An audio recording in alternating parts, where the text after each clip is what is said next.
Nous sommes en 133 avant Jésus-Christ. La Numidie est sous le règne de Micipsa. Carthage a été détruite, et Rome est maintenant la seule puissance de la région. Elle va pouvoir coloniser tout ce qu'elle peut.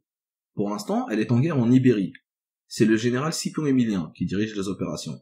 Parmi ses troupes, il y a le jeune Jugurtha. C'est le neveu du roi numide. Jugurtha va vite montrer ses qualités militaires et va s'attirer la sympathie du général. Scipion Émilien va demander à Micipsa de faire de Jugurtha un héritier au trône. Micipsa accepte à contre-cœur et adopte son neveu.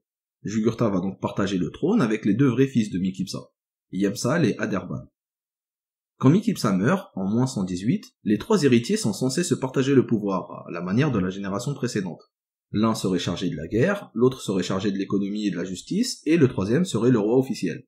Mais un conflit éclate entre Jugurtha et ses deux cousins. Ils vont préférer diviser le royaume et accorder une partie à chacun. Jugurtha prend la partie ouest du pays, et les deux frères prennent la partie orientale, et la ville de Cirta. Le conflit est présenté par les auteurs romains comme un conflit personnel, entre un cousin qui serait sans foi ni loi, et deux frères qui seraient braves et gentils. En réalité, ce n'est que la version romaine des faits. Le conflit pourrait très bien être un conflit d'ordre politique. Jugurtha semble avoir une vision plus indépendantiste que ses deux cousins. Il est conscient que la chute de Carthage laisse le champ à Rome pour tout conquérir, et il sait que le modèle économique de Rome consiste justement à se financer en confisquant des terres et en faisant payer de lourds impôts au peuple conquis. Il se méfie de Rome.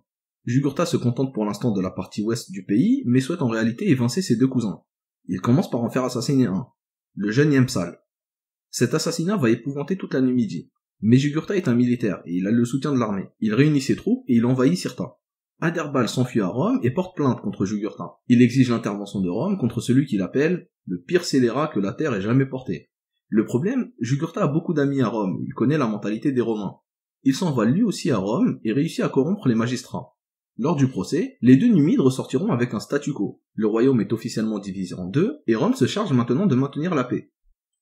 Au retour en Numidie, Jugurtha sait que son cousin l'attaquera un jour ou l'autre, donc il anticipe et décide d'attaquer le premier.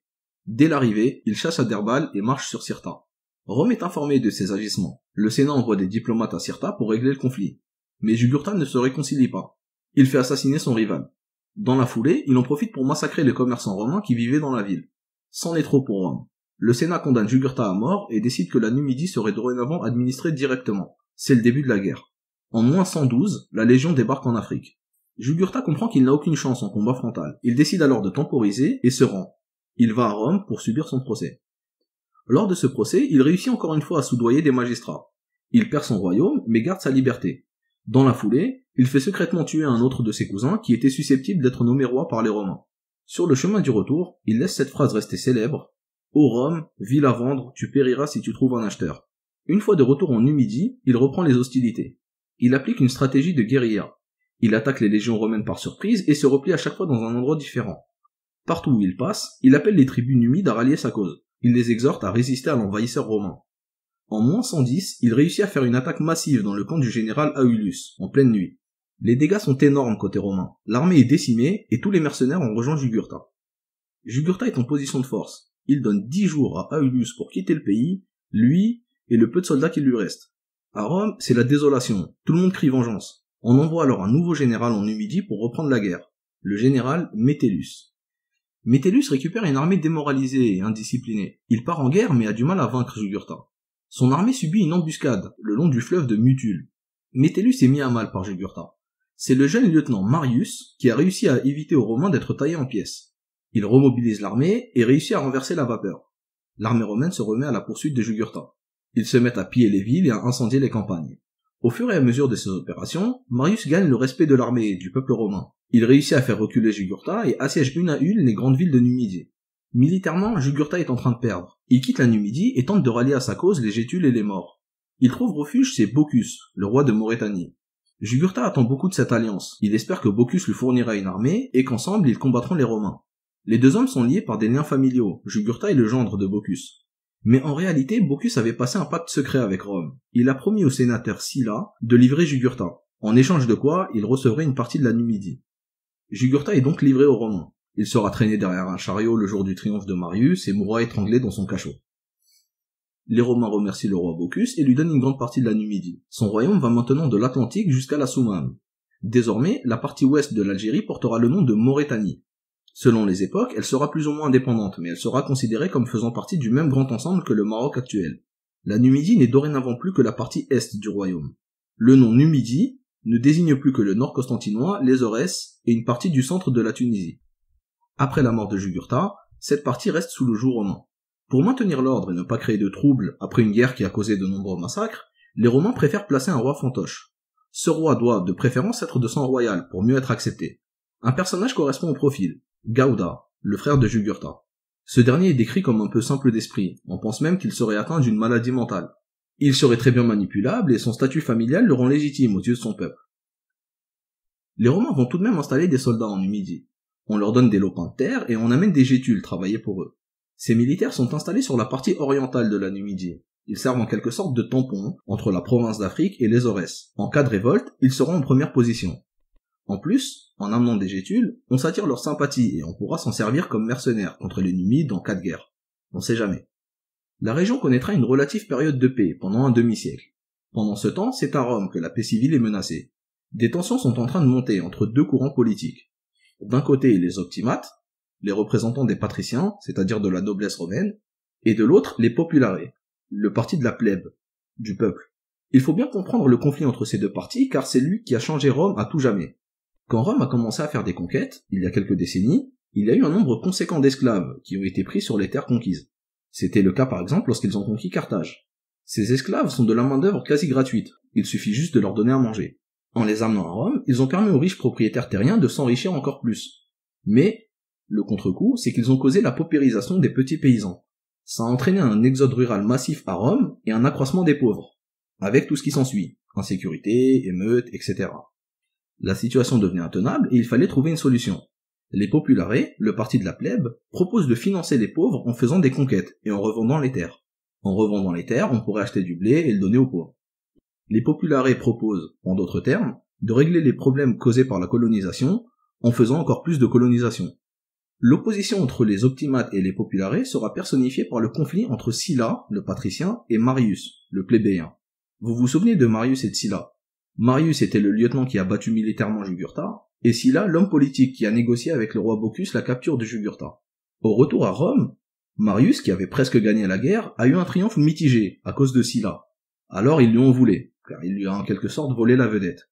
Sylla narguait Marius et avait même fait fabriquer une bague dans laquelle était dessinée la scène de la trahison de Bocchus. Il signait tous ses documents avec ça et ça mettait Marius dans une rage folle.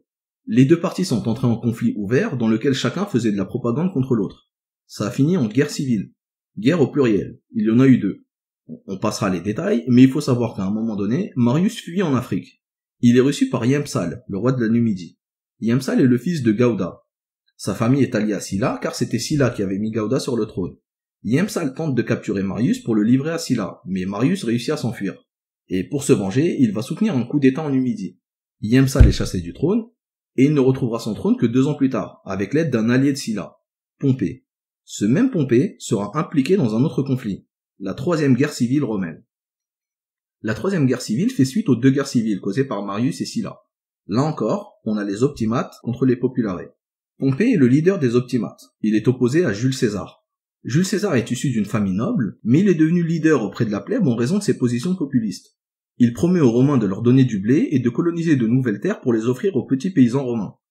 César venait de gagner des victoires de prestige en Gaule. Il profite de sa popularité auprès de son armée et marche sur Rome. Il conquiert le pouvoir. Pompée et ses partisans doivent fuir. Ils vont d'abord en Grèce puis en Égypte. En Égypte, Pompée est fait assassiner par le pharaon qui l'a reçu. Les partisans de Pompée s'enfuient encore et se réfugient cette fois en Numidie, chez le roi Juba, le fils de Yempsal. César fait envoyer une armée en Afrique à leur trousse. Juba a une dette morale envers les optimates. Déjà, c'était Pompée qui avait remis son père sur le trône après le coup d'état. Juba a également une rancœur envers César, car César l'avait humilié publiquement à Rome des années auparavant. Mais il a surtout des intérêts à défendre. La politique des populares se base sur une extension du territoire romain et une confiscation massive des terres au profit des citoyens romains. Juba sait qu'une victoire de César signifie purement et simplement la colonisation de son pays. César envoie le général Curion en Afrique. Curion était un homme un peu arrogant qui avait déclaré au Sénat qu'il fallait tout simplement annexer la Numidie. Une fois sur le sol numide, Juba l'a taillé en morceaux. Son armée est littéralement annihilée. Curion a dû s'enfuir par la mer avec quelques soldats, et les autres qui sont restés se sont fait capturer puis tuer jusqu'au dernier. Et puis tant pis pour la rançon. Juba est déclaré ennemi public de Rome. César décide de rejoindre l'Afrique et de participer lui-même aux opérations. Il s'allie au roi de Maurétanie, Bocchus II, en lui promettant une partie de la Numidie. Bocchus II était le petit-fils de Bocchus I, qui avait livré Jugurtha à Rome. Ils ont le même nom, mais ce sont deux personnes différentes. Au moment où César arrive, Juba est encerclé. À l'ouest, il est attaqué par le roi de Maurétanie.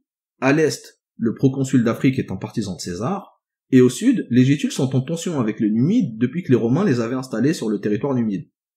César débarque à Hadrumète, l'actuelle ville de Sousse en Tunisie.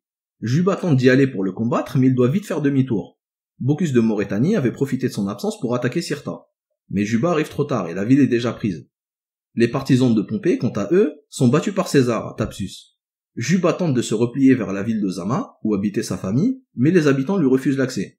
Juba reste seul, il sait que la défaite est inévitable. Il préfère alors se donner la mort lui-même, plutôt que d'être fait prisonnier et traîné derrière un chariot à la gloire de César comme un vulgaire trophée. Comme convenu, Bocchus reçoit une partie de la Numidie. Il reçoit en récompense la petite Kabylie et la région de Sétif. Ce qui reste de la Numidie sera annexé par Rome et ajouté à la province d'Afrique. Elle prend le nom d'Africa Nova, l'Afrique nouvelle. Une colonie est créée au nord de Cirta et est donnée à un militaire romain du nom de Publius Sitius, qui avait participé à la guerre. Cette colonie est le résultat de la politique de César, qui promettait de donner des terres à des colons. Mais surtout, elle sert de zone tampon entre l'Afrique romanisée et les zones tribales de Petite Kabylie. En disposant des militaires à cet endroit, on assure la sécurité des zones les plus romanisées. Cette colonie, ainsi que les territoires donnés au roi Bocchus de Maurétanie, appartenaient à un roi qui s'appelait Massinissa II. Massinissa II était un roi numide, associé à Juba. Son fils, Arabion, va tenter de récupérer les terres. Il est très populaire dans la région, les tribus locales le considèrent comme le seul vrai roi. Arabion réussit à tuer Publius Sitius et à reprendre son royaume. Mais sa victoire est de courte durée, et il meurt 4 ans à peine après avoir retrouvé son royaume. À la mort d'Arabion, il n'existe plus de royaume en Numidie. C'est le début d'un long processus de romanisation. Voilà, c'est la fin de cet épisode, je vous remercie de l'avoir suivi, j'espère qu'il vous a plu. Je vous donne rendez-vous dans un prochain épisode où on parlera de la Numidie romaine et du royaume de Maurétanie.